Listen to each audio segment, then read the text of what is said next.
نحمده ونصلي على رسوله الكريم اما بعد فاعوذ بالله من الشيطان الرجيم بسم الله الرحمن الرحيم وتوبوا إلى الله جميعا أيها المؤمنون لعلكم تفلحون. قال النبي صلى الله عليه وسلم أتدرون ما المفلس؟ قالوا والمفلس فينا من لا درهم له ولا متاع. فقال عليه الصلاة والسلام إن المفلس من أمتي يأتي يوم القيامة بصلاة وصيام وزكاة ويأتي قد شتم هذا وقذف هذا وأكل مال هذا وسفك دم هذا وضرب هذا فيعطي هذا من حسناته وهذا من حسناته إلى آخره. میں نے آپ حضرات کے سامنے قرآن مجید فرقان حمید کا کچھ حصہ تلاوت کیا ہے اور اس کے ساتھ سرکار دو عالم صلی اللہ علیہ وسلم کی ایک حدیث تلاوت کی ہے. اللہ تبارک و تعالی سے دعا کرتا ہوں کہ اے مولا کریم رب کائنات مجھے اور ہم سب کو عمل کرنے کی توفیق عطا فرما. تو میرے بھائیوں، انسان ہونے کے ناطے ہم بہت سارے گناہ کرتے ہیں، خطائیں کرتے ہیں، غلطیاں کرتے ہیں، کوتاہیاں کرتے ہیں، کسی کو گالی دیتے ہیں، کسی کو مارتے ہیں، کسی کا مال کھاتے ہیں اور کسی کے ساتھ ظلم کرتے ہیں. آج کا ہمارا موضوع یہ ہے کہ روز قیامت مفلس ترین انسان کون ہوگا؟ روز قیامت مفلس ترین انسان کون ہوگا؟ اور اس کو بیان کرنے والے میرے اور آپ کے نبی حضرت محمد مصطفیٰ احمد مجتبیٰ صلی اللہ علیہ وسلم ہیں. امام الانبیاء فخر کائنات حضرت محمد مصطفیٰ صلی اللہ علیہ وسلم محفل میں بیٹھے ہیں، صحابہ کرام ارد گرد تشریف فرما ہیں. سرکار دو عالم صلی اللہ علیہ وسلم نے فرمایا اے میرے صحابہ اتدرون ما المفلس؟ تم جانتے ہو کہ یہ مفلس کون ہے؟ صحابہ نے فرمایا المفلس فینا من لا درہم لہ ولا متاع. اے ہمارے آقا فداک امی و ابی، آپ کے اوپر ہمارے ماں باپ قربان ہو جائیں. مفلس وہ ہے جس کے پاس درہم نہ ہو، مفلس وہ ہے جس کے پاس دینار نہ ہو، مفلس وہ ہے جس کے پاس کار کوٹھی بنگلہ نہ ہو، جس کے پاس مکانات نہ ہو، جس کے پاس سونا چاندی نہ ہو.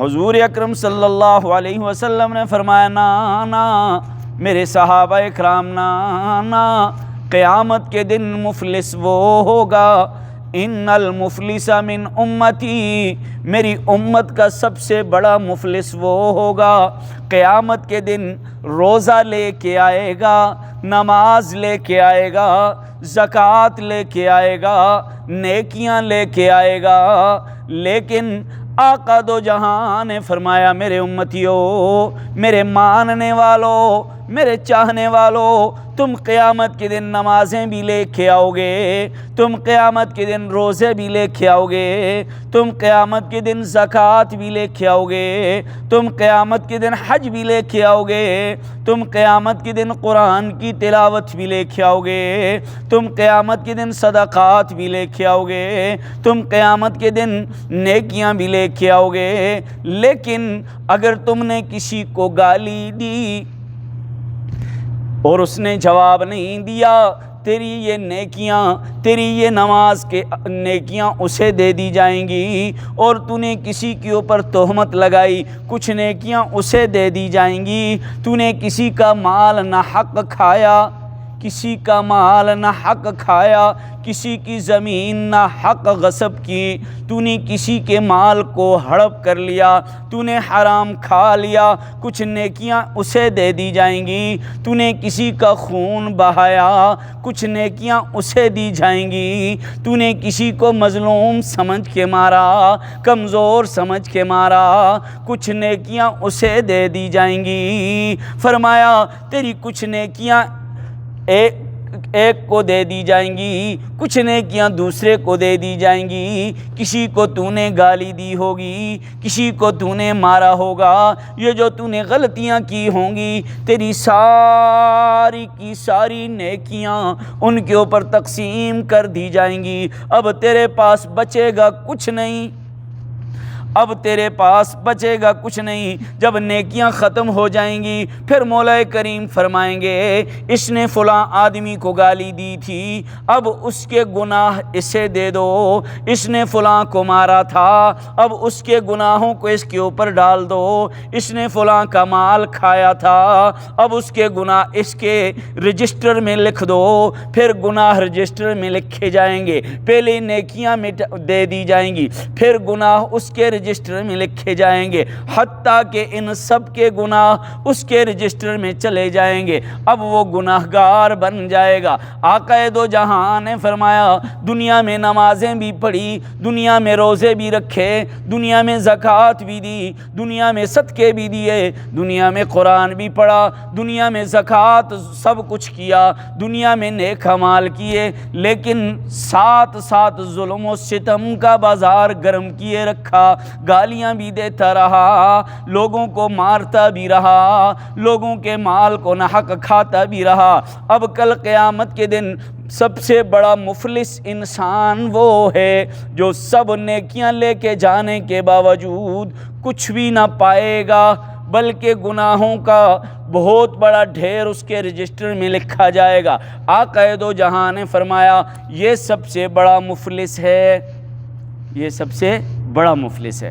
تو میرے بھائیوں، ہمیں چاہیے کہ ہم امام الانبیاء فخر کائنات سرور کائنات محمد مصطفیٰ احمد مجتبیٰ صلی اللہ علیہ وسلم کی ان احادیث مبارکہ کی روشنی میں زندگی گزاریں، نبی کریم صلی اللہ علیہ وسلم کی سیرت کی روشنی میں زندگی گزاریں، اور کسی کو گالی نہ دیں، کسی کے مال کو حرام نہ کھائیں، کسی مظلوم کو ماریں نہ، کسی کے اوپر ظلم نہ کریں، کسی کی زمین کو نہ حق ہم غصب نہ کریں، ورنہ کل قیامت کے دن دنیا کے سب سے بڑے مفلس بنا دیے جاؤ گے۔ آج کا ہمارا درس انہی باتوں پہ اختتام پذیر ہوا۔ آپ ہمارے ان دروس کو دوسروں تک پہنچانے میں ہمارا ساتھ دیجیے، اور ان دروس کو خود بھی سنیے، دوسروں کو بھی سنائیے۔ ایسا نہ ہو کہ دنیا میں نیکیاں کرتا رہا، کل قیامت کے دن کچھ بھی ہاتھ نہ آئے۔ اللہ تبارک و تعالی ہم سب کو نیک اعمال کرنے کی توفیق عطا فرمائے۔ وما علینا الا البلاغ المبین۔